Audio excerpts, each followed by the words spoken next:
नाही, घेतल्याशिवाय राहत नाही, कोण म्हणतं देत नाही, घेतल्याशिवाय राहत नाही, कोण म्हणतं देत नाही, घेतल्याशिवाय राहत नाही, कायम सेवेत करून घेतल्याशिवाय, अरे कोण म्हणतं देत नाही, घेतल्याशिवाय राहत नाही. अरे मोदी महाराजांचा विजय असो, अरे कोण म्हणतं देत नाही, घेतल्याशिवाय राहत नाही, कोण म्हणतं देत नाही, घेतल्याशिवाय राहत नाही, नाही कुणाच्या बापाची, नाही कुणाच्या बापाची, घेतल्याशिवाय राहत नाही. संघटनेचा अध्यक्ष मी अनुराग जाधव आज महाराष्ट्र विकास ग्रुप कंपनी नाशिक या कंपनीकडून सोलापूर जिल्ह्यामध्ये कॉन्ट्रॅक्ट बेसिसवरती 250 कामगार पुरवठा केलेला आहे. मात्र 2-3 वर्षे कंपनीनं चांगल्या पद्धतीचा प्रतिसाद देऊन प्रत्येक महिन्याला वेळेवर पेमेंट दिलेलं आहे. मात्र ह्या 4 महिन्यामध्ये एकाही कर्मचाऱ्याचा ह्या कंपनीनं पगार दिलेला नाही आणि पगाराचा विचार न केला असता त्यांनी व्हॉट्सअपमध्ये पत्र पाठवलं आहे की ज्या कर्मचाऱ्याने आंदोलनामध्ये भाग घेतला जाईल त्या कर्मचाऱ्याला उद्या आम्ही कामावर काढून टाकणार. म्हणजे हा कामगार कायद्याचं उल्लंघन करण्याचं स्पष्ट दिसून येत आहे. मात्र त्याला फोन केल्यानंतर आरेवारीची भाषा हा माणूस करत आहे.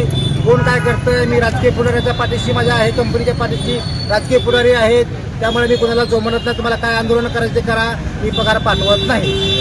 CS मॅडम म्हणते तुम्ही काम करा, आज तुमचा रोजगार जाईल, आज तुम्ही बेरोजगार होचाल, असं भ्या ह्या कर्मचाऱ्याला घातलेलं आहे. मात्र कर्मचाऱ्याला कुठल्याही भ्याला किंवा कुठल्या आश्वासनाला न बळी पडू देता आज संघर्ष कामगार संघटनेच्या वतीने मी सर्व कर्मचाऱ्यांना एकत्र करून आज तिथं ठिय्या आंदोलन घेतलेलं आहे. मात्र आज ठिय्या आंदोलनाला बसल्यानंतर हेमंत भांबरे यांनी फोन करून सांगितला आज 1 महिन्याचं पेमेंट करतो, उद्या 1 महिन्याचं पेमेंट करतो आणि मला 4 दिवसाची मुदत द्या, 2 महिन्याचं पेमेंट असं करून 4 महिन्याचं पेमेंट मी कर्मचाऱ्याला देतो. परंतु आम्ही म्हणलं लेखी स्वरूपात तू पत्र दे, त्यानंतर आम्ही आंदोलन उद्यापासून बंद करतो. आज मी जिल्हाधिकारी यांना एक निवेदन देऊन कलेक्टरला मी निवेदनला मागणी करणार आहे की बाबा ह्या कर्मचाऱ्याचा तात्काळ प्रश्न जर मार्गी नाही लावला तर ह्याहीपेक्षा कडक आंदोलन दररोज आंदोलन केलं जाईल जिल्हा रुग्णालयासमोर. उद्या जर आज पेमेंट नाही पाठवलं तर उद्या जिल्हा रुग्णालय या ठिकाणी रस्ता रोको आंदोलन केलं जाईल. आमच्यावर गुन्हे दाखल झाले तर काही हरकत नाही, आज समाजासाठी गुन्हे दाखल झालेला काही हरकत नाही, त्यामध्ये आम्ही ते गुन्हे घ्यायला खंबीर आहोत.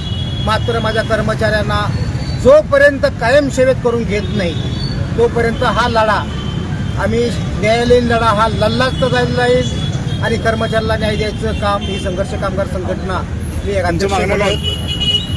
दिला जाईल. आमच्या मागण्या आहे 4 महिन्याचा पगार मिळाला पाहिजे. आज कॉन्ट्रॅक्ट बेसिस जो 2023ला जो जार काला शासनानं जार काढलेला आहे त्यामध्ये कंपन्याचं रजिस्ट्रेशन रद्द करून कॉन्ट्रॅक्ट कायम सेवेत घेतला पाहिजे.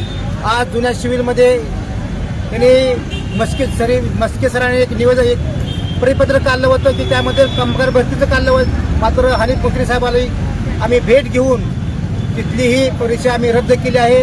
आमचा कर्मचारी स्टाफ काम करत आहेत. जर आमचा कर्मचारी स्टाफ नसेल तर तुम्ही भरती करून घ्या. अवेलेबल तुमचा कर्मचारी असताना तुम्ही भरती का करता? मग हनीफ मुश्रीफ साहेबांनी ह्याच्यावरती एक जाण आहे, कायम सेवेत करून घेण्याची मागणी आहे. हक्काचा रजा, हॉलिडे, सुट्टी या संदर्भातली जी मागणी आहे आणि कामगारावर जे दबावामध्ये कर्मचारी दबाव करत असेल त्याबद्दल आमचा हा लढा आहे. पेमेंट स्लिप एक मिळाली पाहिजे, त्यानुसार आम्ही आजची मागणी मांडली. जय भीम, जय महाराष्ट्र.